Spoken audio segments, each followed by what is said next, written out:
Channel. ಎಲ್ಲರೂ ಹೇಗಿದ್ದೀರಾ? I hope ನೀವೆಲ್ಲರೂ ಚೆನ್ನಾಗಿದ್ದೀರಾ ಅಂತಾನೆ ಅನ್ಕೋತೀನಿ. ಸೊ ಫ್ರೆಂಡ್ಸ್, ಇವತ್ತಿನ ವಿಡಿಯೋನ ಸ್ವಲ್ಪ ಸ್ಟಾರ್ಟ್ ಮಾಡೋದೇ ಲೇಟ್ ಆಗಿದೆ. ಯಾಕೆ ಲೇಟ್ ಆಗಿರೋದು ಅಂತಾನು ಹೇಳ್ತೀನಿ. ಇವತ್ತಿನ ವಿಡಿಯೋನ ನಾನು ಸ್ಟಾರ್ಟ್ ಮಾಡ್ತಾ ಇರೋದು ನೋಡಿ 3 ಗಂಟೆ ಆಗಿದೆ, ಆಲ್ಮೋಸ್ಟ್ 3 ಗಂಟೆ ಆಗಿದೆ.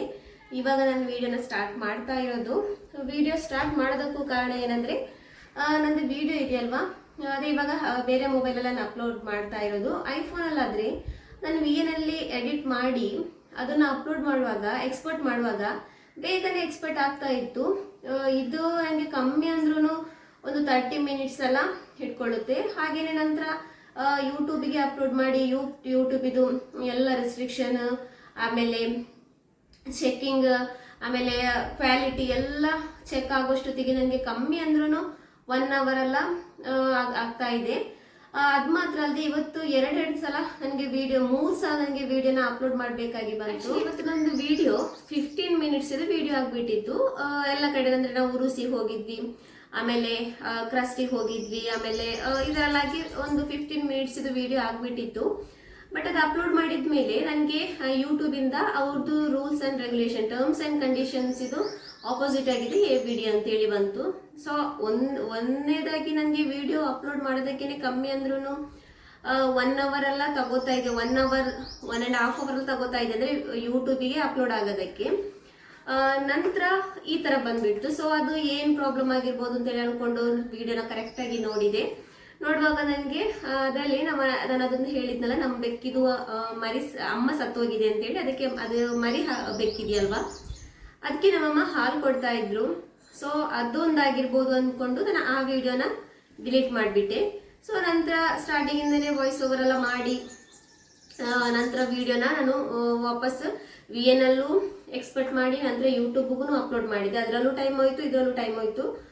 ಸೊ ಲೇಟ್ ಅದರಲ್ಲೂ ನೋಡುವಾಗ ಇನ್ನೊಂದ್ಸಲ ಹಾಕುವಾಗ ಇನ್ನೊಂದ್ಸಲೂ ಅದೇ ಥರ ಬಂತು, ಟರ್ಮ್ಸ್ ಆ್ಯಂಡ್ ಕಂಡೀಷನ್ಗೆ ವಿರುದ್ಧವಾಗಿದೆ ಅಂತೇಳಿ.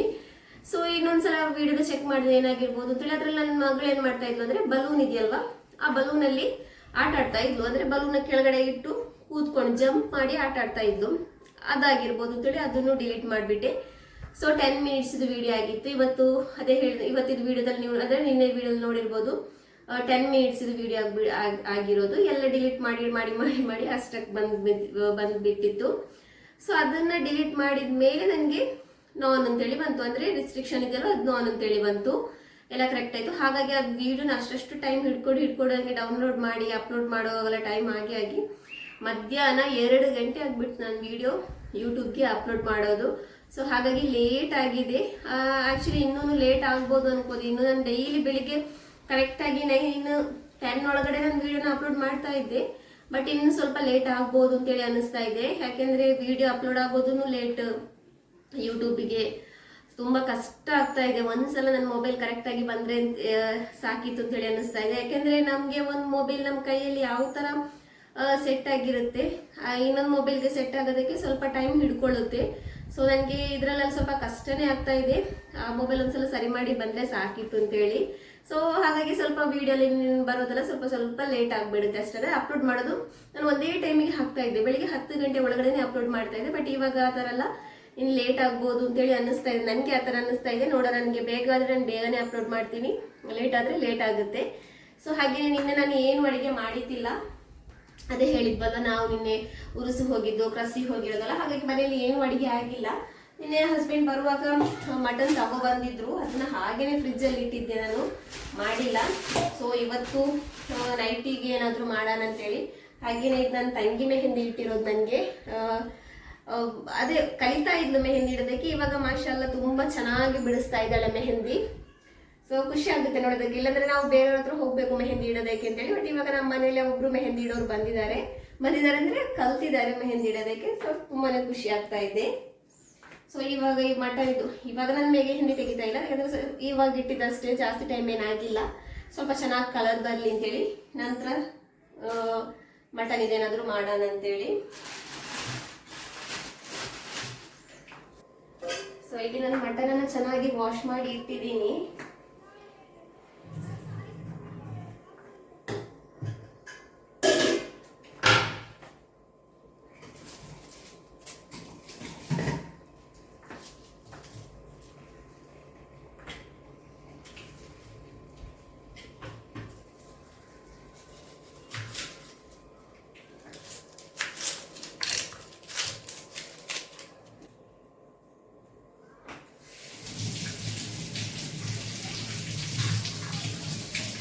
ಸೊ ಹಾಗೇನೆ ಫ್ರೆಂಡ್ಸ್, ಇವತ್ತು ನನಗೆ ಅಂದರೆ ನಾನು ಲಾಸ್ಟ್ ಹಾಕಿರುವಂತಹ ವಿಡಿಯೋ ಇದೆಯಲ್ವಾ, ಬ್ಲಾಗ್ ಇದೆಯಲ್ವಾ, ಅದರಲ್ಲಿ ನನಗೊಂದು ಕಮೆಂಟ್ ಬಂದಿತ್ತು. ಅಂದರೆ ಅದು ತಮಿಳಲ್ಲಿ ಬಂದಿರಬೇಕು. ಸೊ ಅದನ್ನು ನಾನು ಏನು ಮಾಡಿದೆ ಅಂದರೆ ಕನ್ವರ್ಟ್ ಮಾಡಿ ನೋಡಿದ್ದೆ ಏನು ಅಂತೇಳಿ ಅವ್ರು ಬರೆದಿರೋದು. ಸೊ ಅದರಲ್ಲಿ ಬರೆದಿದ್ರವರು ಕೈಗಳಿಗೆ ಬಳೆಗಳನ್ನು ಹಾಕಿ ವಿಡಿಯೋನ ಮಾಡಿ ಅಂತೇಳಿ. ಒಳ್ಳೇದೇ, ಯಾಕೆಂದರೆ ನಮ್ಮದ್ರಲ್ಲೂ ಇದೆ, ಮುಸ್ಲಿಮ್ಸ್ ಅವ್ರದಲ್ಲೂ ಇದೆ. ಅವರು ಮುಸ್ಲಿಮ್ಸ್ ಅವರೇ ಕಮೆಂಟ್ ಮಾಡಿರೋದು ಆ ಥರ ಅಂತ ಹೇಳಿ ಅಲ್ಲ. ಹಿಂದೂಗಳು ಹೇಗೂ ಹಾಕ್ತಾರೆ ಅಂದರೆ ನಮ್ಮದ್ರಲ್ಲೂ ಇದೆ, ಹಿಂದೂಗಳಲ್ಲಿ ಮಾತ್ರ ಅಲ್ಲ ನಮ್ಮದ್ರಲ್ಲೂ ಇದೆ. ಮದುವೆ ಆಗಿರೋ ಹೆಣ್ಮಕ್ಳು ಕೈಯನ್ನು ಖಾಲಿ ಬಿಡಬಾರ್ದು ಅಂತೇಳಿ. ನನ್ನ ಹಸ್ಬೆಂಡ್ ಮನೇಲಿ ತುಂಬ ಬೈತಾರೆ ನನಗೆ. ಅವರು ಗಾಜಿನ ಬಳೆ ಇದೆಯಲ್ವ, ಅದನ್ನ ಅಟ್ಲೀಸ್ಟ್ ಎರಡೆರಡಾದ್ರೂ ಕೈಗೆ ಹಾಕ್ತಾರೆ. ಬಟ್ ನನಗದು ಫಸ್ಟಿಂದನೇ ಹಾಕಿ ಅಭ್ಯಾಸ ಇಲ್ವಲ್ಲ. ಸೊ ಹಾಗಾಗಿ ನನಗೆ ಕೆಲಸ ಎಲ್ಲ ಮಾಡುವಾಗ ಒಂಥರ ಇರಿಟೇಷನ್ ಆಗುತ್ತೆ, ಮಲಗುವಾಗ ಒಂಥರ ಇರಿಟೇಷನ್ ಥರ ಆಗುತ್ತೆ ಅಂತೇಳಿ ನಾನು ಬಳೆಗಳನ್ನು ಹಾಕ್ತಾ ಇಲ್ಲ ಅಷ್ಟೇ. ಬಟ್ ಹಾಕಬೇಕು. ಮದುವೆ ಆಗಿರೋ ಹೆಣ್ಮಕ್ಳು ಯಾವತ್ತೂ ಖಾಲಿ ಕೈಯನ್ನು ಇಡಲೇಬಾರ್ದು ಅಂತ ಹೇಳ್ತಾರೆ. ಹಾಗೆಯೇ ಗಂಡನಿಗೆ ಒಂದು ಲೋಟ ನೀರು ಕೊಡ್ಬೇಕಂದ್ರೂ ಕೈಯಲ್ಲಿ ಬಳೆ ಇರಬೇಕು ಅಂತ ಹೇಳ್ತಾರೆ. ಆ ಕಮೆಂಟ್ ನೋಡಿ ನನಗೊಂಥರ ಖುಷಿನೂ ಆಯಿತು, ಒಂಥರ ನಾಚಿಕೆ ಥರ ಆಯಿತು. ಯಾಕೆಂದರೆ ನಾನು ಒಬ್ಳು ಮದುವೆ ಆದವಳು, ನನಗೆ ಈ ಥರ ಹೇಳಿದ್ರಲ್ವ ಅಂತೇಳಿ ಒಂಥರ ನಾಚಿಕೆ ಆಯಿತು ನನಗೆ. ನೋಡೋಣ, ನಾನು ನೆಕ್ಸ್ಟ್ ವಿಡಿಯೋದಿಂದ ಒಂದೊಂದಾದ್ರೂ ಬಳೆ ಹಾಕೋದಕ್ಕೆ ಟ್ರೈ ಮಾಡ್ತೀನಿ. ನನಗೆ ಗಾಜಿನ ಬಳೆಗಳಿದೆಯಲ್ವ, ಅದು ತುಂಬ ಇಷ್ಟ ಆಗುತ್ತೆ ಹಾಕೋದಕ್ಕೆ. ಬಟ್ ಅದೇ ಕೆಲಸ ಎಲ್ಲ ಮಾಡುವಾಗ ಒಂಥರ ಡಿಸ್ಟರ್ಬಿಂಗ್ ಥರ ಅನಿಸುತ್ತೆ ಅಂತೇಳಿ ನಾನು ಮದುವೆಗೆ ಹೋಗಿರೋ ಫಸ್ಟಲ್ಲಿ ನಂದು 2 ಕೈಗಳನ್ನು ಇಲ್ಲಿಂದ ಇಲ್ಲಿ ತನಕ ಫುಲ್ ಗಾಜಿನ ಬಳೆಗಳಿಂದ ತುಂಬಿದ್ರು. ಅವಾಗೆಲ್ಲ ಕೆಲಸ ಮಾಡೋಕ್ಕಿತ್ತಿಲ್ಲ. ಅಂದರೆ ಕೆಲಸ 1 ಮಂತ್ ತನಕ ಅವ್ರು ಕೆಲಸನೇ ಕೊಡಲ್ಲ, ಏನು ಕೆಲಸ ಮಾಡೋದಕ್ಕೇನೆ ಬಿಡ್ತಾ ಇತ್ತಿಲ್ಲ. ಆವಾಗ ನಡೀತಾ ಇತ್ತು. ಬಟ್ ಇವಾಗಂತೂ ಕೆಲಸ ಮಾಡಲೇಬೇಕು. ಸೊ ಬಳೆಗಳು ಹಾಕಿ ನನಗೆ ಮಾಡೋಕ್ಕೆ ಇರಿಟೇಷನ್ ಆಗುತ್ತೆ. ನೋಡೋಣ, ಇನ್ನೊಂದ್ಸಲ ಅಂದರೆ ನೆಕ್ಸ್ಟ್ ವಿಡಿಯೋದಲ್ಲೆಲ್ಲ ನೋಡೋಣ. ನನಗೆ ಬಳೆಗಳು ಹಾಕಿ ಕೆಲಸ ಮಾಡೋಕ್ಕಾದರೆ ನಾನು ಬಳೆಗಳನ್ನು ಹಾಕಿ ಕೆಲಸ ಮಾಡ್ತೀನಿ ಅಂತೇಳಿ. ಕೆಲಸ ಮಾಡೋಕ್ಕೆ ಮಾತ್ರ ಅಲ್ಲ, ಯಾವುದಕ್ಕಾದ್ರೂ ಮದುವೆ ಆಗಿರೋ ಹೆಣ್ಮಕ್ಳು ಕೈಗೆ ಬಳೆಗಳು ಹಾಕೋದು ತುಂಬಾನೇ ಒಳ್ಳೇದು. ಗಂಡನಿಗೆ ಹಾಕೋ ಅಭ್ಯಾಸ ಮಾಡ್ತೀನಿ ಇನ್ಶಾಲ್ಲ. ನೋಡೋಣ, ಖಾಲಿ ಬಿಡಬಾರ್ದು, ಕೈಗೆ ನಿಜವಾಗ್ಲೂ ಬಿಡಬಾರ್ದು. ಅವ್ರು ಹೇಳಿರೋದ್ರಲ್ಲಿ ತಪ್ಪೇನಿಲ್ಲ.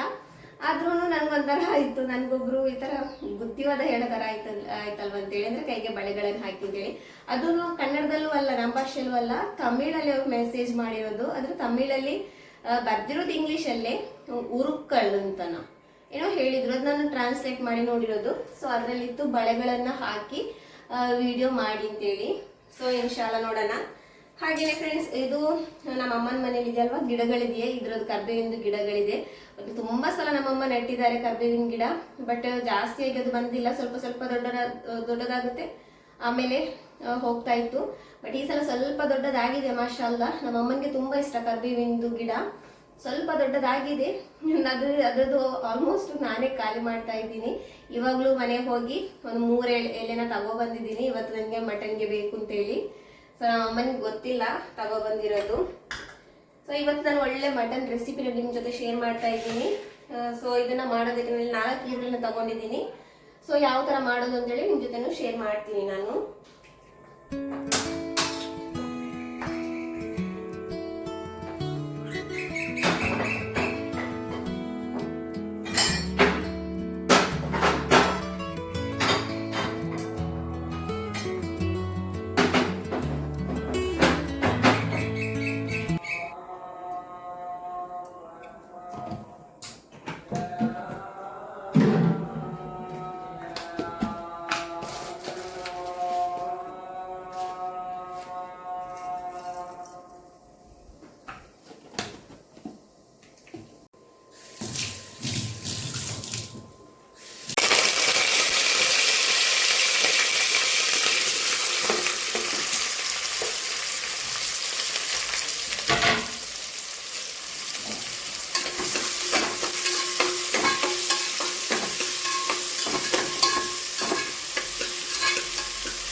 ನೀನ ಹೋಯ್ತು ಚಂದ ಮೊಗಲ್ಲ ಕಲ್ಗಿತ್ತು ರೆಡಿ ಆಯ್ತು ದರ್ಸದು ಪೋ ಬೇಗ ಚಂದ ಮೊಗಲ್ಲ ಕಲ್ಗಿನ ಯಾರೈತಲ್ಲ ದರ್ಸದು.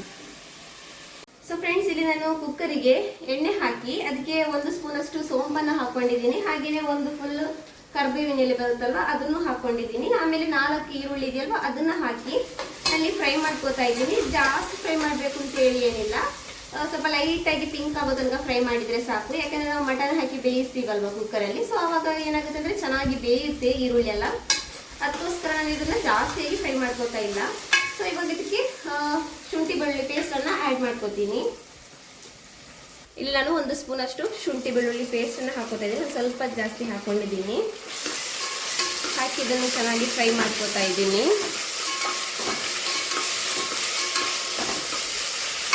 ಇವಾಗ ಇದಕ್ಕೆ ವಾಶ್ ಮಾಡ್ಕೊಂಡಿರುವಂತಹ ಮಟನ್ ಇದೆಯಲ್ವ ಅದನ್ನು ಹಾಕೋತಾ ಇದ್ದೀನಿ.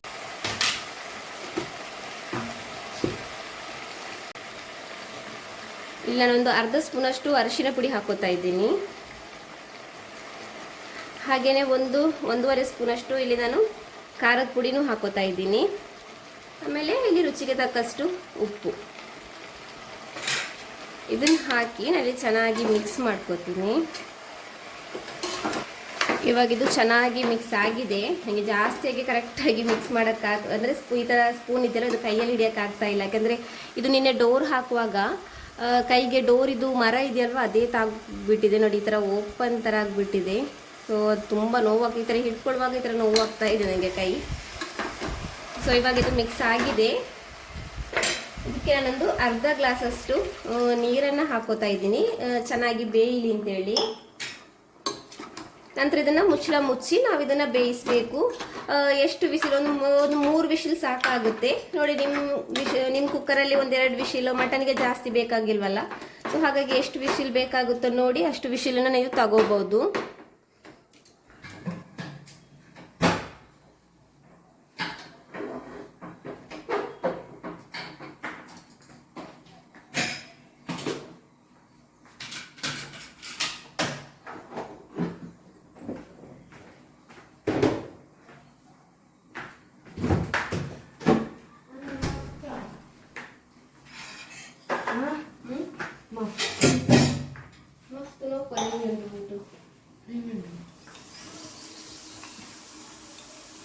ಇಲ್ಲಿ ಮಟನ್ ಬೇಯೋ ತನಕ ನಾವೊಂದು ಸಿಂಪಲ್ ಆಗಿರುವಂತಹ ಮಸಾಲಾನ ಮಾಡ್ಕೊಳ್ಳೋಣ. ಇಲ್ಲಿ ನಾನು ಸ್ವಲ್ಪ ಎಣ್ಣೆ ಹಾಕ್ಕೊಂಡಿದ್ದೀನಿ, ಜಾಸ್ತಿ ಏನು ಹಾಕ್ಕೊಂಡಿಲ್ಲ. ಇದಕ್ಕೆ ನಾನು 1 ಸ್ಪೂನಷ್ಟು ಧನಿಯಾ ಹಾಕೋತಾ ಇದ್ದೀನಿ. ಇಲ್ಲಿ ನಾನು ಅರ್ಧ ಸ್ಪೂನಷ್ಟು ಜೀರಿಗೆ ಹಾಕೋತಾ ಇದ್ದೀನಿ.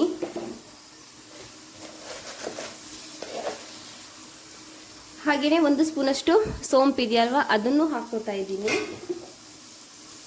ಆಮೇಲೆ 1-2 ಪೀಸ್ ಚಕ್ಕೆ, ಲವಂಗ, ಏಲಕ್ಕಿ ಇದನ್ನು ಹಾಕೋತಾ ಇದ್ದೀನಿ. 1 ಸ್ಪೂನಷ್ಟು ಪೆಪ್ಪರ್ ಕಾಳಿದೆಯಲ್ವ ಕಾಳು ಮೆಣಸು ಅದನ್ನು ಹಾಕೋತಾ ಇದ್ದೀನಿ. ನಾನು ಕಾಯನ್ನು ಹಾಕೋತಾ ಇದ್ದೀನಿ, ತೆಂಗಿನಕಾಯಿ ಇದೆಯಲ್ವ ಅದನ್ನು ಹಾಕೋತಾ ಇದ್ದೀನಿ. 4-5 ಬಾದಾಮಿನ ಹಾಕೊಳ್ಳಿ. ಬಾದಾಮಿ ಇಲ್ಲಾಂದರೆ ಕಾಜು ಇದೆಯಲ್ವ ಅದನ್ನು ಹಾಕೋಬಹುದು. ಇಲ್ಲಿ ನಾನು ಟೊಮೆಟೊ ಹಣ್ಣು ಇದೆಯಲ್ವ ಅದನ್ನು ಹಾಕೋತಾ ಇದ್ದೀನಿ. ಇದೆಲ್ಲವನ್ನು ಚೆನ್ನಾಗಿ ರೋಸ್ಟ್ ಮಾಡ್ಕೊಳ್ಳಿ, ಸ್ವಲ್ಪ ಚೆನ್ನಾಗಿ ಫ್ರೈ ಮಾಡ್ಕೊಳ್ಳಿ. ನಂತರ ಇದು ಚೆನ್ನಾಗಿ ಫ್ರೈ ಆದ ನಂತರ ಇದು ತಣ್ಣಗಾದ್ಮೇಲೆ ಮಿಕ್ಸಿ ಜಾರಿಗೆ ಹಾಕಿ ಇದನ್ನು ಚೆನ್ನಾಗಿ ನೈಸಾಗಿ ಪೇಸ್ಟ್ ಮಾಡಬೇಕು. ತುಂಬಾ ಚೆನ್ನಾಗಾಗುತ್ತೆ. ಇದು ಸಿಂಪಲ್ ಆಗಿರುವಂತಹ ರೆಸಿಪಿನೂ ಹೌದು.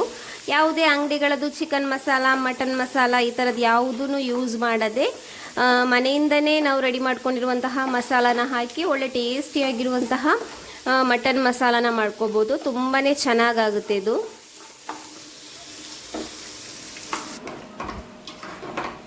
ಇವಾಗ ಚೆನ್ನಾಗಿ ಬೆಂದಿದೆ ಇದು. ಸೊ ಇವಾಗ ಇದಕ್ಕೆ ನಾವು ರೆಡಿ ಮಾಡ್ಕೊಂಡಿರುವಂತಹ ಮಸಾಲ ಪೇಸ್ಟ್ ಇದೆಯಲ್ವಾ ಅದನ್ನು ಹಾಕೋತಾ ಇದ್ದೀನಿ.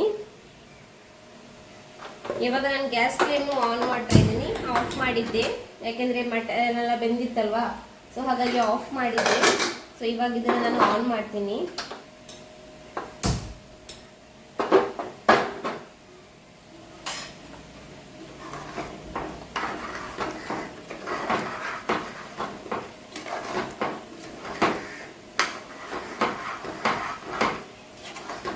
ಇದನ್ನ ಇವಾಗ ಚೆನ್ನಾಗಿ ಫ್ರೈ ಮಾಡಬೇಕು. ಚೆನ್ನಾಗಿ ಅಂದರೆ ಚೆನ್ನಾಗಿ ಮಸಾಲ ಎಲ್ಲ ಚೆನ್ನಾಗಿ ಬೇಯಬೇಕು. ಇವಾಗ ಹಸಿ ಇದೆಯಲ್ವ ಇದು ಚೆನ್ನಾಗಿ ಬೇಯಬೇಕು. ಅಲ್ಲಿ ತನಕ ಇದನ್ನು ಚೆನ್ನಾಗಿ ನಾವು ಈ ಥರ ಫ್ರೈ ಮಾಡ್ಕೊಳ್ಳೋಣ. ಇಲ್ಲಾಂದ್ರೆ ಏನು ಮಾಡೋಣ ಅಂದರೆ ಇದನ್ನು ಒಂದು ವಿಶಿಲ್ ತೆಗೆದ್ರೆ ಕರೆಕ್ಟಾಗಿ ಬೇಯುತ್ತೆ. ಸೊ ಹಾಗಾಗಿ ನಾನು ಏನು ಮಾಡ್ತೀನಿ ಅಂದರೆ ಇವಾಗ ಇದಕ್ಕೆ ಮುಚ್ಚಿ ಒಂದು ವಿಶಿಲ್ ತಗೋತೀನಿ. ಅಂದರೆ ಸ್ವಲ್ಪ ಇವಾಗ ಚೆನ್ನಾಗಿ ಮಿಕ್ಸ್ ಆಗ್ತಿದೆಯಲ್ವ, ಇವಾಗ ಇದಕ್ಕೆ ನಾನಿಲ್ಲಿ ಸ್ವಲ್ಪ ಗರಂ ಮಸಾಲ ಪುಡಿನ ಹಾಕೋತೀನಿ. ಸ್ವಲ್ಪ ಮಿಕ್ಸಿಲಿ ರುಬ್ಬಿರುವಂತಹ ಮಸಾಲ ಎಲ್ಲ ಅದೇ ಹಾಗೇನೆ ಇತ್ತು. ಸೊ ಅದಕ್ಕೋಸ್ಕರ ಸ್ವಲ್ಪ ನೀರು ಹಾಕಿ ಇದಕ್ಕೆ ಆ್ಯಡ್ ಮಾಡಿದ್ದೀನಿ.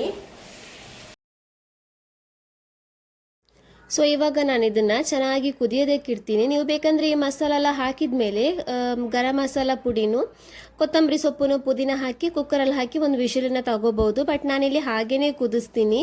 ಎಣ್ಣೆ ಎಲ್ಲ ಬರೋ ತನಕ ಗ್ಯಾಸ್ ಫ್ಲೇಮ್ನ ಸ್ಲೋ ಮಾಡಿ ಕುದಿಯೋದಕ್ಕೆ ಇಡ್ತೀನಿ. ಇವಾಗಿಲ್ಲಿ ಒಂದು ಅರ್ಧ ಸ್ಪೂನಷ್ಟು ಗರಂ ಮಸಾಲ ಪುಡಿ ಇದೆಯಲ್ವ ಅದನ್ನು ಹಾಕೋತಾ ಇದ್ದೀನಿ.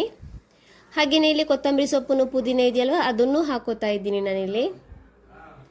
ಇದನ್ನು ಹಾಕಿ ನಾನಿಲ್ಲಿ ಚೆನ್ನಾಗಿ ಮಿಕ್ಸ್ ಮಾಡಿ ಇದನ್ನು ಹಾಗೇ ಕುದಿಯೋದಕ್ಕೆ ಇಡ್ತೀನಿ. ಎಣ್ಣೆ ಎಲ್ಲ ಚೆನ್ನಾಗಿ ಮೇಲ್ಗಡೆ ಬರೋ ತನಕ ಹಾಗೇ ಚೆನ್ನಾಗಿ ಕುದಿಸ್ತೀನಿ. ನಾನು ಕುಕ್ಕರನ್ನು ನಾನು ಮುಚ್ತೀನಿ, ಬಟ್ ವಿಶಿಲ್ ತಗೊಳ್ಳಲ್ಲ. ನೀವು ಬೇಕಂದರೆ ವಿಶಿಲ್ ತಗೋಬೋದು. ನೀವು ಇದೇ ಥರ ನೀವು ಚಿಕನಲ್ಲೂ ಮಾಡ್ಬೋದು, ಬೀಫಲ್ಲಿ ಈ ಥರದ ಎಲ್ಲ ನೀವು ಮಾಡ್ಬೋದು. ತುಂಬಾ ಚೆನ್ನಾಗಾಗುತ್ತೆ.